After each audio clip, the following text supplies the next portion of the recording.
Michael Jordan is not only the best basketball player, but he's the most exciting basketball player to ever play. Tatum fires away, pumps it in, 51 for Jason Tatum. The Big Three NBA podcast is powered by Prize Picks, the exclusive daily fantasy partner of the CLNS Media Network.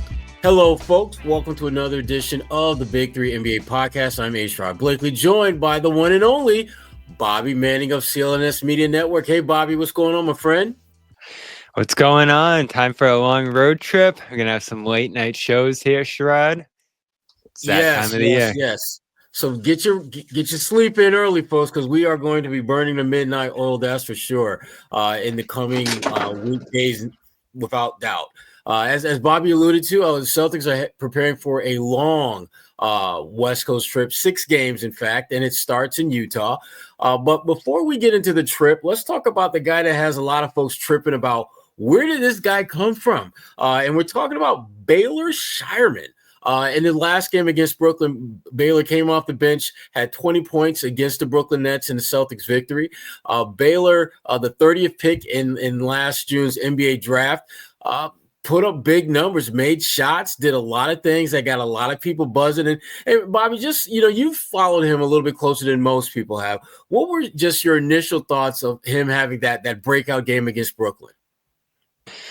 Long overdue. I thought he was going to be a guy who could impact the NBA team right away. When you think of these guys who come out of college, Sherrod, playing 4 or 5 years now, as some of these guys do, they're 23, 24 years old. You're not thinking as much about upside at that point. You're thinking about a guy being plug and play, and he looked like he had that skill set coming out of college, a little bit on the older side compared to some of these prospects, but doesn't always go that way. And I liked what Joe said after the game about Derek having to go the G League route, and Tillman at one point in his time in Memphis, and Keita, guys who were probably a little on the older side too, coming out of college, or in Keita's case, Portugal there, and the Utah State stint he had. But they still went through the G League. They still got better there, and then they became those rotation players. So Scheierman effectively redshirted this year and played in Maine, and started slow there. I think the first 11 games or so, he didn't shoot great. Preseason, he certainly didn't either, and that's a big reason he didn't end up there. But then the last 14 with Maine, he really started going. I think he averaged 26 and 5. And so about a month ago, they call him up, and this game was pretty much going how the other ones did when he would get some spot minutes, Sherrod. Not a ton of scoring, not a ton of involvement, but when he hit that buzzer beater at the end of the third, it just seemed like he got going on a rampage there. And this is the stuff we expected to see from him a little bit in that first year. If you can see that a few more times down the stretch here, I think you start to get excited about year 2 and him potentially being involved in the rotation more consistently. Yeah, I mean, when you look at his season's part, Bobby, I think the redshirt analogy is accurate. It reminds me of what we see with college quarterbacks, where you can play a certain number of games and still retain that redshirt eligibility. And he was a quarterback. Exactly. Back in his day. Yeah, and this feels like he's going to get a chance to play a little bit here in these final games of the regular season, but it's not going to impact his availability or potential next season. If anything, it can enhance that. What would you like to see out of him going forward? Like, he can knock down shots, but there's other parts of his game that need to grow and evolve as well. What would you like to see him do these last 10 or so games the Celtics have remaining?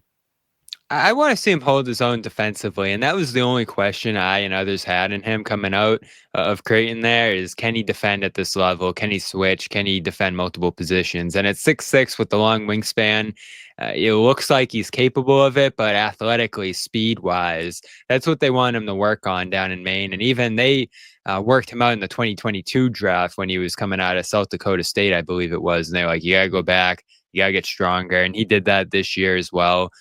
Coming into the season, I think added like 8 to 10 pounds or something like that. So the defense, can he hold up on that end? He did in that game against the Nets the other day.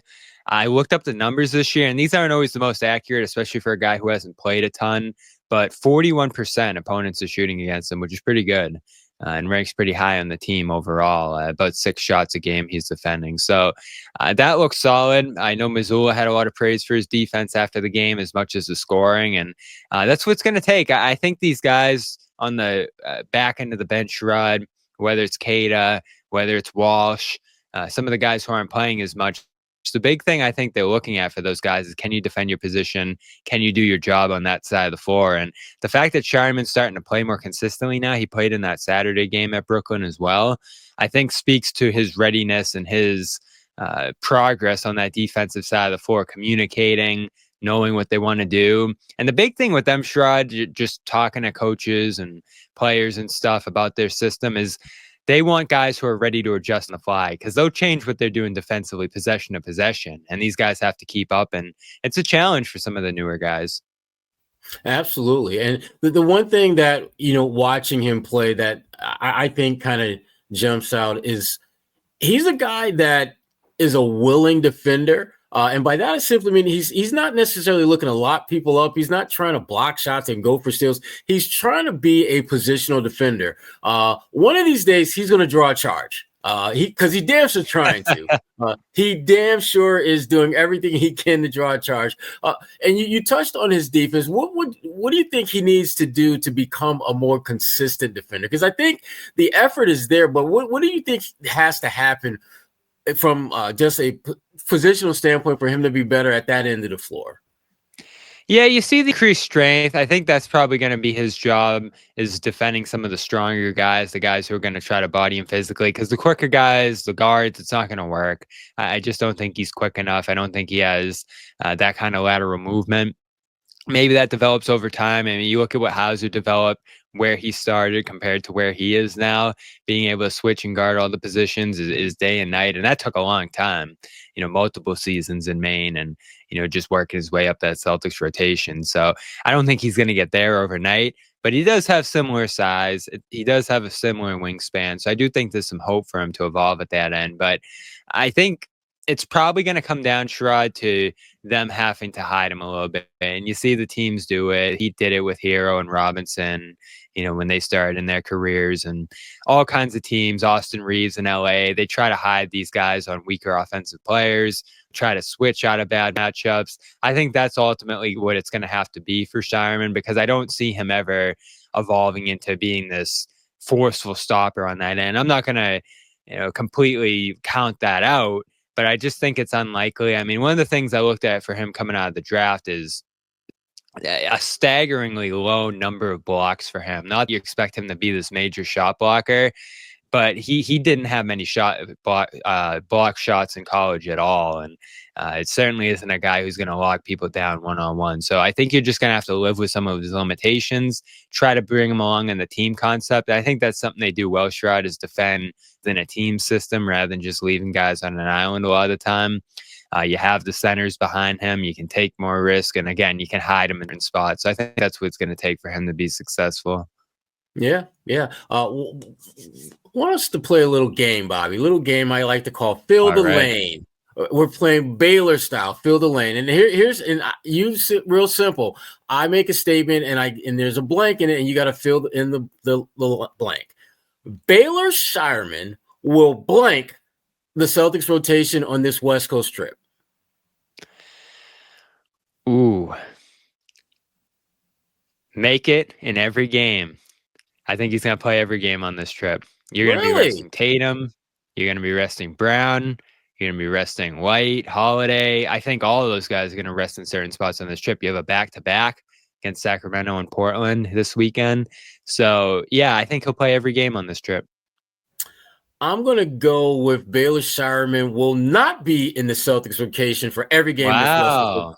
And here's why. I think I think Joe is in that mode where he's going to give as many guys a shot to play their way, not necessarily into Walsh the rotation. is the guy, right? Those two are kind of battling, trading off minutes. That's where I'm going with that. I mean, I think that you're going to see Baylor. I think you're going to see Walsh, and I think you're going to see Peterson a little bit get some run, just to kind of see what those guys can do. Because the one thing as I look at this West Coast trip that they're going on now, I can't help but feel that Joe Mazzulla is at that point where you've been walking that thin line between trying to prepare your guys to make a deep run and win a championship and still developing the guys that you have that are on the roster that you're going to be looking to at some point down the road.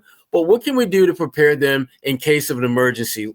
And I think Baylor really showed that if, let's say, Jason Tatum or Jaylen Brown picks up a couple of early fouls and you need to get, it's like 3 minutes left in the second quarter and you just need to get to the half. Can you throw Baylor out there for the last 2 or 3 minutes of a quarter and him not kill you, devastate your team? And I think Baylor is going to get opportunities to showcase he can be that 2 to 3 minute fill-in guy. But what about Jordan Walsh? What if you're playing a team that has, a Donovan Mitchell or someone who's a really good offensive player, and you need someone who has a little bit more of a defensive acumen out there for like a 2-3 minute stretch for Jaylen or for Jason? Can you turn to Jordan Walsh? And Peterson, he's a guy that I can't quite figure out what is it going to take for him to get over the hump, because he's done, I think, some good things, but I haven't felt as though he has really put his imprint on a game.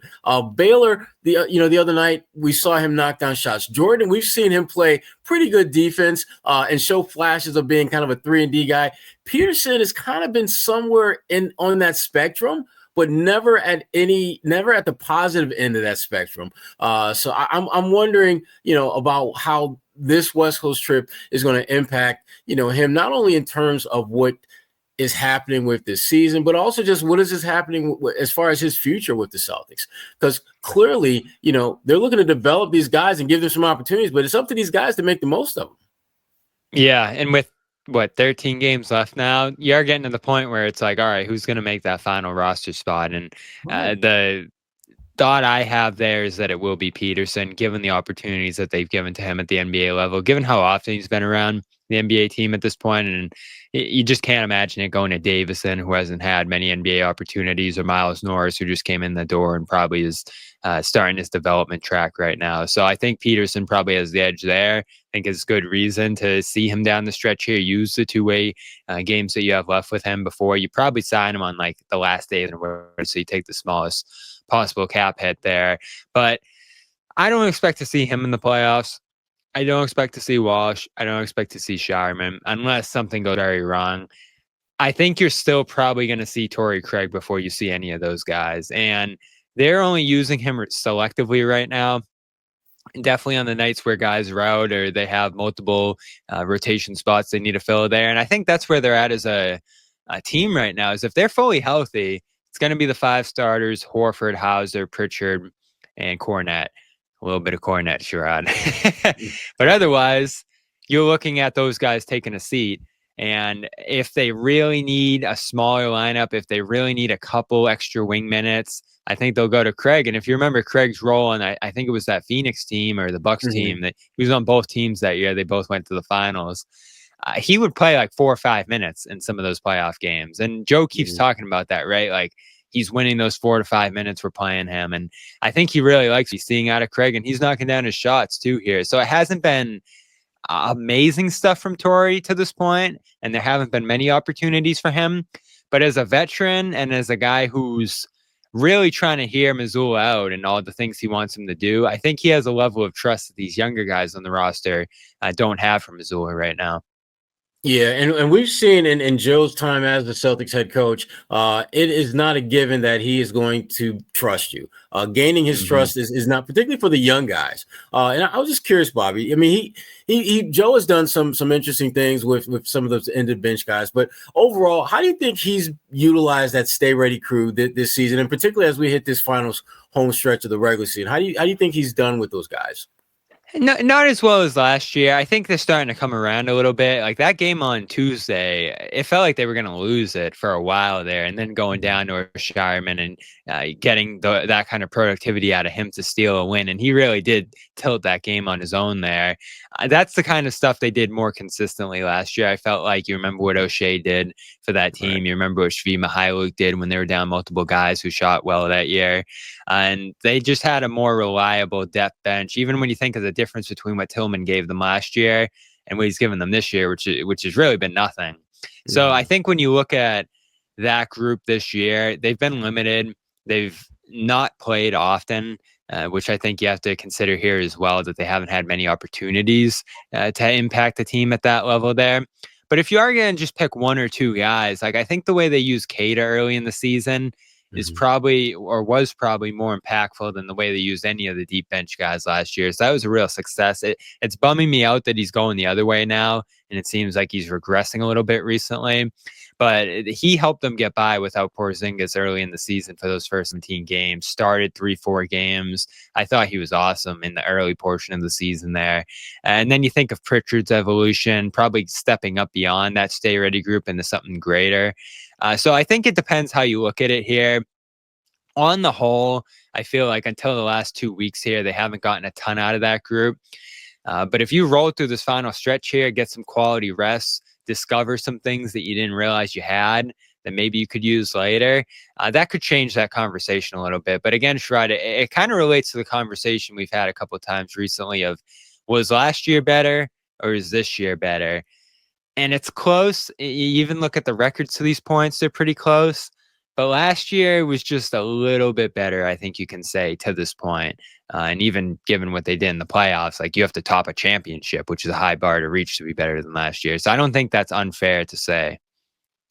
Yeah, I mean, last year, certainly when you go up and down the roster, lots of guys were having not only career years statistically, but so many different guys were stepping in and making a significant impact. I mean, it was last season that we learned that Derek White was someone that you could actually look to and turn to in clutch moments for this team, even though he may have been maybe the third or fourth, even fifth option for most of that game. He was becoming a starter for the first time for them. Right, exactly. So there's definitely a different kind of metric that we're using to judge these guys now based upon frankly, the floor is higher now for them. Mm-hmm. They have much more room to grow last season, having not won a title. Now that they've won a title and guys have elevated their play, so has the floor from which these guys are operating from. And that creates a little bit more, I think, of a more fine-tuned microscope on what they're doing and how they're growing and how they're not growing. I mean, they're definitely doing a lot of the things they did last season, clearly, but this is not the same team with a different set of expectations and personal standards that they've set for themselves. So before we go any further, I want to just give a quick shout out to our good friends at Prize Picks. As we hit the home stretch of the playoffs positioning and all that stuff, things are definitely heating up, and Prize Picks is the best place to cash in on your favorite sports. Don't miss your chance to cash in as the league's best fight it out for playoff position. With over 10 million members and billions of dollars in awarded winnings, Prize Picks has made daily fantasy sports accessible to all. You just pick more or less on at least two players for a shot to win up to 1,000 times your cash. Run your game all season long on Prize Picks, which is America's #1 daily fantasy sports app. It's the best place to win cash while you're watching your favorite players. They offer weekly promotions that can lead to big payouts like Taco Tuesday, where you can get discounts on select player projections up to 25% to provide even more value for your lineups. And they also invented the flex play, which means you can still cash out if your lineup isn't perfect. You can double your money even if one of your picks doesn't win. So how do you get in? It's real simple. Download the app today and use code CLNS to get $50 instantly after you play your first $5 lineup. Again, that's download the app today, use code CLNS to get $50 instantly after you play your first $5 lineup. Prize Picks, run your game. And these Boston Celtics, I tell you what, they're going to be running quite a bit in the coming days with this long and lengthy road trip. And as we mentioned earlier at the top, it begins in Utah with the Jazz, team that is, the architect of what they're doing is our good friend Danny Ainge, who, by the way, just had a birthday on St. Patrick's Day. Happy belated birthday to Danny Ainge. The first 5 games of this road trip for the Celtics are against teams with losing records. And Bobby, we touched on it earlier. Jason Tatum, Jaylen Brown, their core guys, they want to make sure those guys are fresh to death once the playoffs start. But they also want to make sure that guys are in a rhythm. Speak to what you think has to happen for the Celtics to find that balance between giving those guys rest and still going to the playoffs with some kind of rhythm. I think you probably choose, what are the 13 games left? You can probably pick 3 or 4 where you're running the full lineup out there. And I think it makes sense to do it against. It's tough that 2 of the better teams you're going to see are in a back-to-back in the Knicks and Magic there next month. So I don't know which one of those you choose, because you could very well see the Magic round 1 So maybe you blow that game off, so you're not even showing them anything, and you run your lineup out there against the Knicks. It's going to be interesting to see how they handle something like that here. But I think you pick a certain amount of games down the stretch here, and then hold guys out of the games that you can win without your starters available. So starting with Utah on Friday, I couldn't believe it, Sherrod. They're down the worst record in the league. They passed the Wizards. So Yeah. they are in full-blown tank mode here. Portland's somewhere similar, although I felt like they gave the Celtics a decent run in the game they played in Boston earlier this month. So they're a little tougher. Sacramento's still trying to hang on. So there's some teams that are a little scrappier mixed in there with the really bad ones that they're going to see down the stretch here. But I'd imagine like the 2 Hornets games at the end of the year, you're probably holding everyone out of. A couple of these games on this trip, you're going to probably be holding significant guys out of those games. So, the Memphis game, probably go full go against them at the end of the trip here. New York or Orlando, one of those. And then you could take your pick of one of the other games if you really want to just get those guys some reps together at this point. But Joe was talking about it before the game, Sherrod, the other night. They've kind of seen what they've needed to see, and they've done what they need to do with these groups in the past. The one thing I'll look at is Porzingis, though, who's missed significant time this year, and of course wasn't there for the playoff run last year, effectively for the bulk of it. So I think playing with him for large stretches actually is a little something different for this team, and I think you play such a different style defensively out there. That you do want to get the reps with him out there, some of the double big things you're going to do. I think there's some good opportunities down the stretch to try those things out. But for the most part, these guys know each other. They're going to be able to click and flip that switch, as they say, when the playoffs start there. And I think even for Porzingis, who's probably the guy you have the most questions about right now, when he's rolling, even if he's not his best or most conditioned as we've seen the last couple of games here, it's 24 against Brooklyn in that first game and then 25 in the second. His three's not there, but he's still piling up baskets inside the arc, still blocking 3 shots in the second game. So this is Porzingis just getting back. So as you pile on some more games for him, it's going to look even better. But I've said it a couple of times, Sherrod, this year. I think they need him this time around. So they got to be very careful. I think you favor rest over getting guys reps down the stretch here. And I think there's certainly plenty of games, Charlotte, Utah, and those kinds of opponents that you can win with the Scheiermans and Petersons and Walshs of the world. Yeah, and you bring up Porzingis. To me, he's been one of the more intriguing players for the Celtics this year because they went into the season obviously with a certain load management plan for how to use him, but he's had some bumps and bruises, some injuries that have extended the load management to where he has legitimately been out, not because they're resting him or trying to keep him out of harm's way. He just couldn't play. What for you has he been able to do better than you thought he would at this point? Because it just seems that even though he has had these lengthy layoffs, he seems to be able to hit the ground running when he gets an opportunity to get out there. Have you been? Has that been a surprise, or did you kind of expect that from him? No, it stunned me in that finals game he came back for in June, and then it definitely shocked me these last 2 games here, how ready he was to roll, and especially the 12 minutes in the fourth quarter in that first game back. I mean, that was pushing it, and you definitely saw in the last 2-3 minutes there where the Nets were hitting some threes over him that his gas was running out and they were trying to push him. They were trying to get him through that, but he was running out of steam there, and it got a little dicey in the last minute there when the Nets hit 2 or 3 threes to cut the lead to 2 before the buzzer. So that was cool. And yeah, I've definitely been surprised by just how quickly he's reacclimated here, but I'm still, as they are, holding them to a high standard here with the defense. And I was looking at some of the numbers, Sherrod. It's pretty amazing. Their opponent shoots 7% worse at the rim when he's out there compared to when he's not in the game for the Celtics, which is one of the best marks in the league. Their rim protection, those first 17 games when he was out, was 23rd in the league. And ever since he came back, it's number 1. So his impact at the basket has been dramatic. And you saw the 3 blocks against Brooklyn the other night. He's in great positions to help out around there. They play him off of guys like they used to with Rob and have him roam a little bit.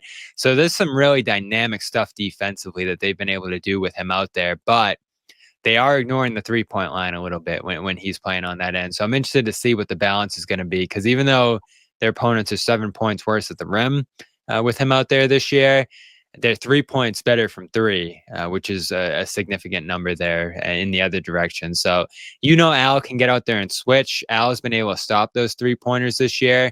So I'm going to be interested to see how they trade off those two guys' impacts. Obviously, Horford's the better perimeter defender. Porzingis is the better interior defender. And what they've done for a lot of this year, Sherrod, obviously, is just play them both together. So I think that's going to be how they strike that balance a little bit is having both of those guys out there. And then you can play Luke for a little bit off the bench if you need to go to some secondary big minutes there.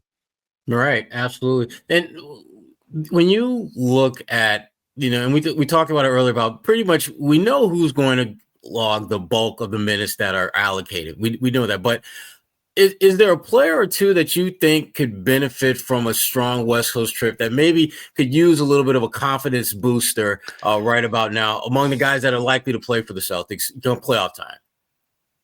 So I'm not sure if he'll play come playoff time, but he's right on the edge. When you think of their rotation and who's in it, you think of Hauser, Pritchard, Cornette, Horford off the bench, and that's probably going to be it when they're fully healthy. But the next guy up to me is Keita in terms of skill, in terms of productivity this year over the length of the season. And like I said earlier, I'm so bummed about where he's at right now. It felt like in that game on Tuesday, the Nets were just running him off the court. And it was a tough matchup. The Nets don't really play a center. They pretty much just throw 5 wings out there and attack the other team's big. So Celtics had to go smaller in that game. And that's why Scheierman ended up there in the first place. So it wasn't a great matchup for Keita. And I feel like one of his strengths this year has been getting on the perimeter and guarding smaller players, switching, making his impact felt defensively. But more and more often, it doesn't feel like he's in the right positions on that end. It doesn't feel like he's impacting the boards like we saw earlier in the year. And certainly the bursts in scoring that we saw from him when Porzingis was out very early in the schedule haven't appeared either. And listen, it's on him. If you're in his position, you got to be ready. But I also think when they got healthy, the team went away from him for a significant amount of time there, and that probably hurt his rhythm, confidence, whatever goes into being able to play consistently night to night. But there will be opportunities here, obviously, especially in the back-to-back games where Horford and Porzingis will sit. And I want to see him have a big game because it's in him. You saw it earlier this year. You're hoping, like with Scheierman and whoever else you want to throw into that conversation, that he can be part of this team's future.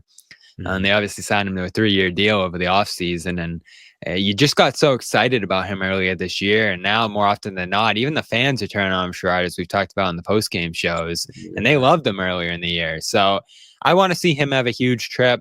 They've played him and Cornette together a lot recently, which makes me think that they want him in the mix to some degree come playoff time, even if they have to use a weird line like that to get a couple minutes out of him. But the way he's played lately, you can't imagine him playing in a playoff setting where teams are just going to go right at him. Yeah, there's no question about that. One of the things that, when you look at this Celtics team that has been really working in their favor is just their road success. They've been one of the best road teams all year long.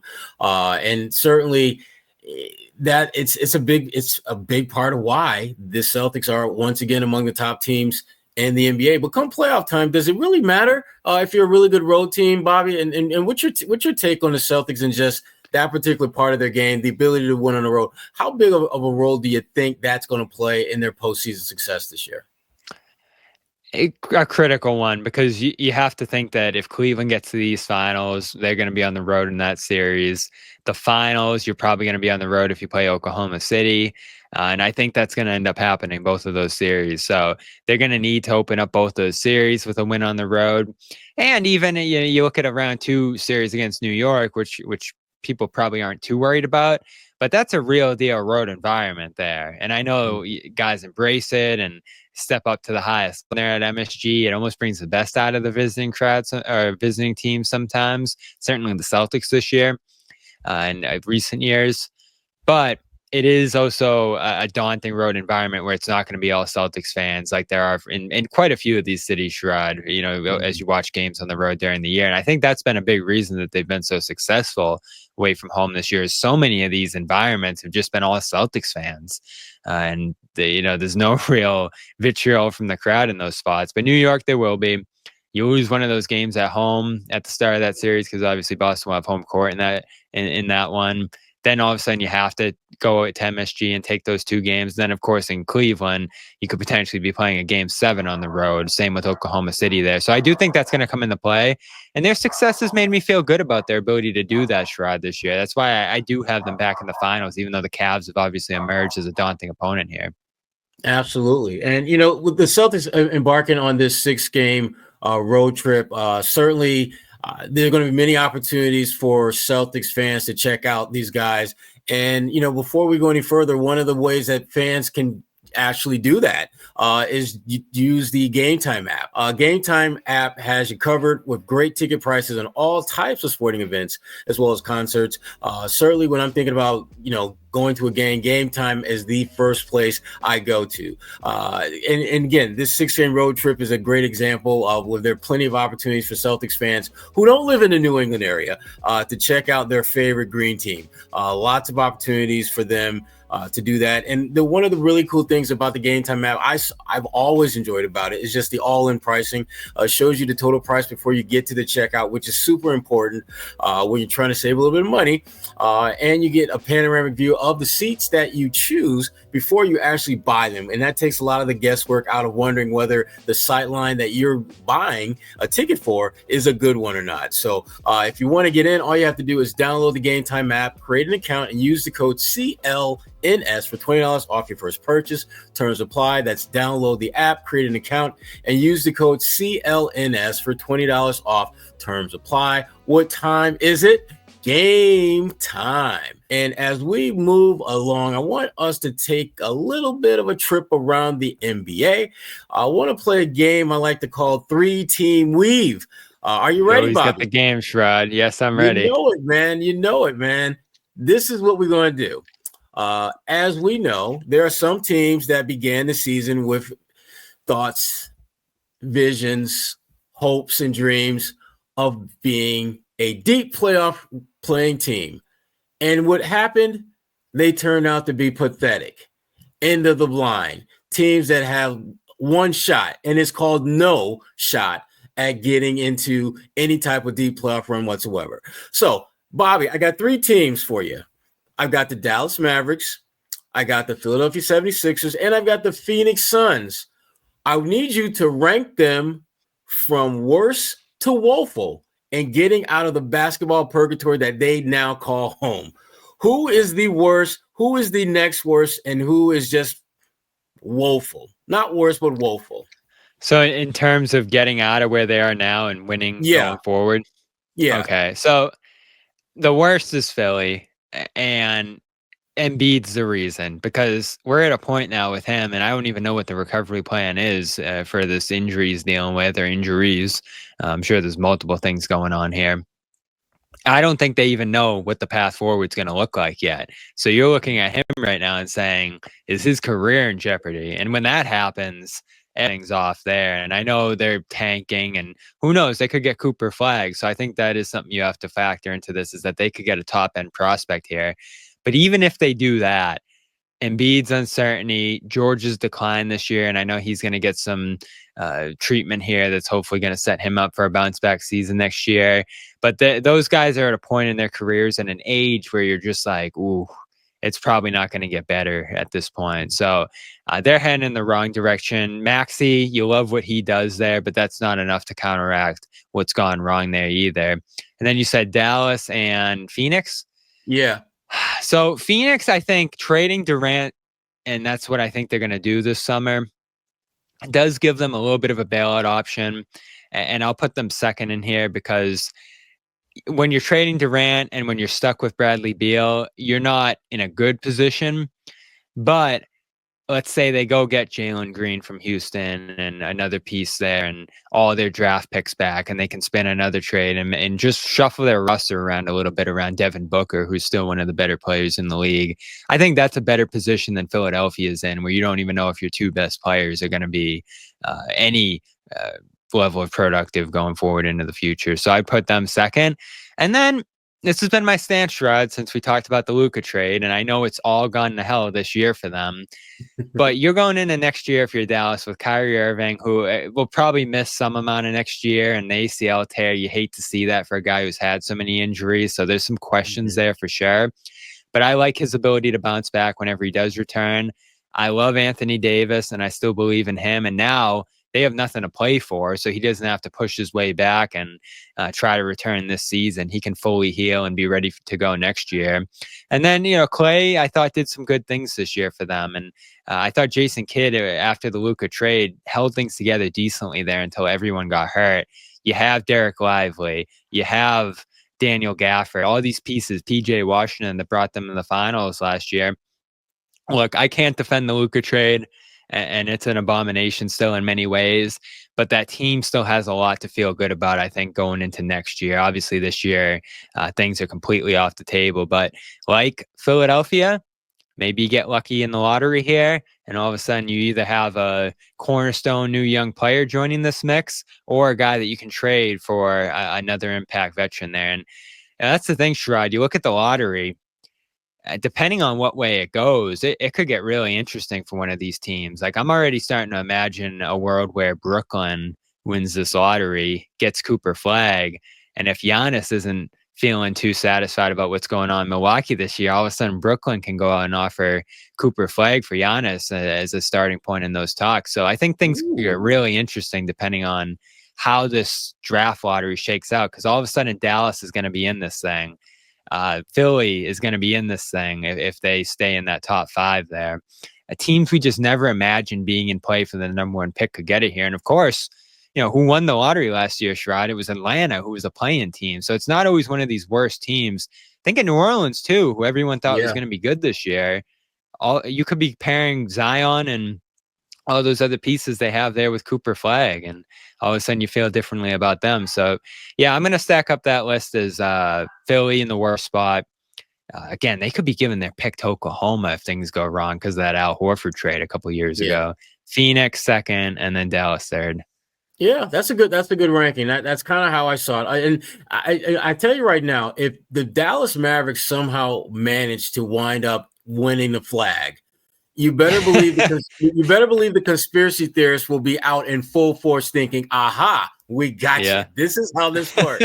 Get rid of Luka, get Cooper, everything is fine. All is forgiven. Now we get it." I don't think that'll happen, but if it did, that certainly will be one of the rationales folks will have out there. I got another game for you, and this one is called the 2-team game. And I've got your Boston Celtics and Joe Sway's Oklahoma City Thunder. Now, here's the question: which team should win more titles in the next 5 seasons? Ooh, that's a great question. 5 seasons. So that's a nice little window there. That's Yeah, and the Thunder in the tougher conference, so every year they're going to have a more uphill battle to get to the finals. The Celtics probably have the greater duo between those two, even though Shea might be a little better than Tatum right now. And Tatum's still a little bit younger, where he could ascend past Tatum here over the next handful of years. Ooh, Thunder are going to have the better roster after this year. There's almost no doubt. They have all the draft picks to continue to make stuff happen too. Celtics don't really have that flexibility.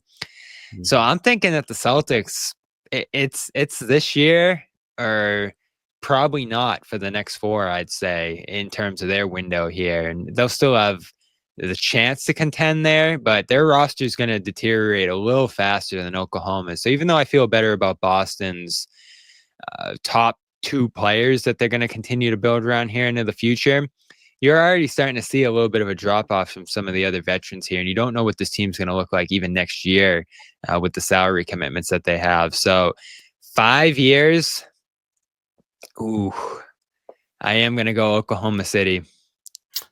Yeah. I purposely picked those 2 teams, one because they're really good, but also because I wanted a 5-year window because I do think a lot of Oklahoma could win this year, Sherrod. I know.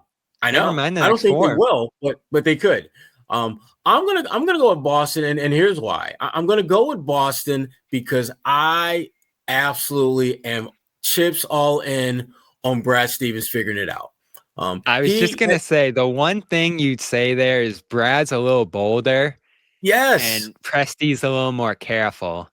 Exactly. And that is why I think in the next 5 years, if you're looking at who's stacking up more championships between OKC and Boston, I'm going to take Boston because Boston has a guy who is willing to not only roll the dice and move on from guys that are beloved and have been contributors, but he's willing to do it in as bold a fashion as any GM in the game. And the thing about it is he's usually on the money with the guys that he targets. And Presti, again, I think Presti and his folks at OKC, I think they do as good a job as you'll find in drafting the best players at the positions from which they're drafting. I think they do a great job of developing their guys. But winning championships requires a certain level of boldness, and I'm just not sure Sam is ready to be as bold as he needs to be.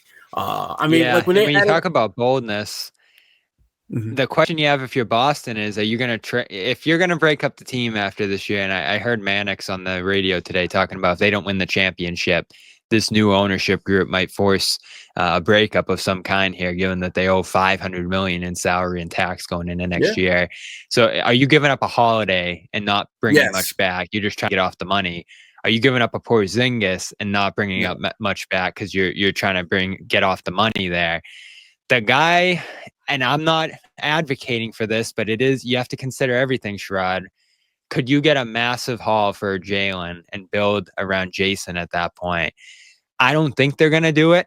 I wouldn't do it, but it is something you're going to have to consider as a bold move. You're Brad, and maybe Brad won't even want to make that decision, and he'll be out of there by the time that ends up happening. Because I don't think you do that after this year, especially if you win a championship. But those are the kind of bold decisions, the tough decisions that I think the Celtics front office is going to have to make as soon as this summer. And I think the easiest thing is to just move on from Drew because someone will want him. And, it's a lot of money that you're shedding off the books, sending him out after the season. You still have Derek, you still have Jalen at that point. But the bolder move, sending Jalen out somewhere, I think that's going to be something that is a very, as we've had many times here, divisive discussion. Let me just be clear, Sherrod, I would not do it.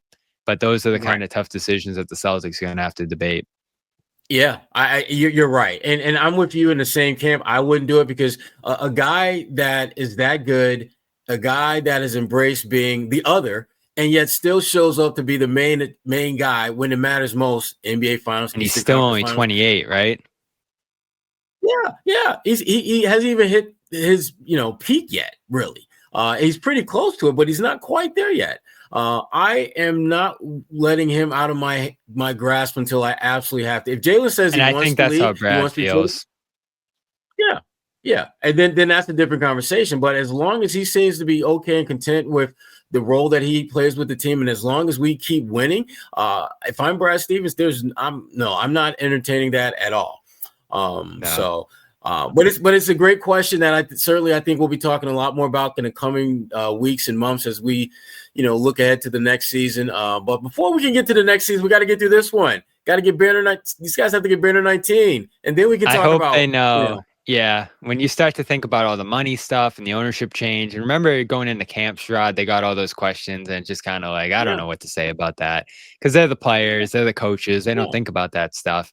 But this really is their last awesome chance to win it all. Like next year, new forces are going to emerge. You've already seen the teams that have emerged this year that could prevent them from winning a title here. And then you're going to start to lose stuff after this year.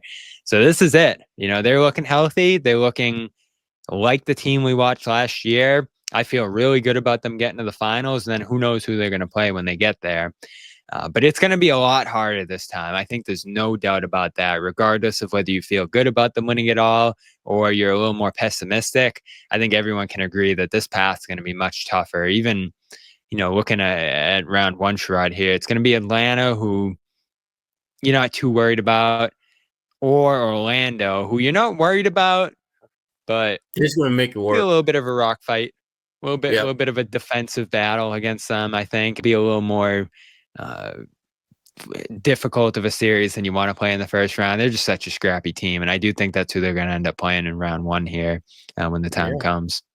Yeah, can't wait. That's going to be some great basketball, and we certainly will have have it wall-to-wall coverage of that as we get there. Before we get out of here, Bob, just want to give a quick shout-out to our good friends at Prize Picks, the exclusive daily fantasy partner of CLNS Media Network, and also our good friends at Game Time, where you can create an account and use the code CLNS for $20 off your first purchase.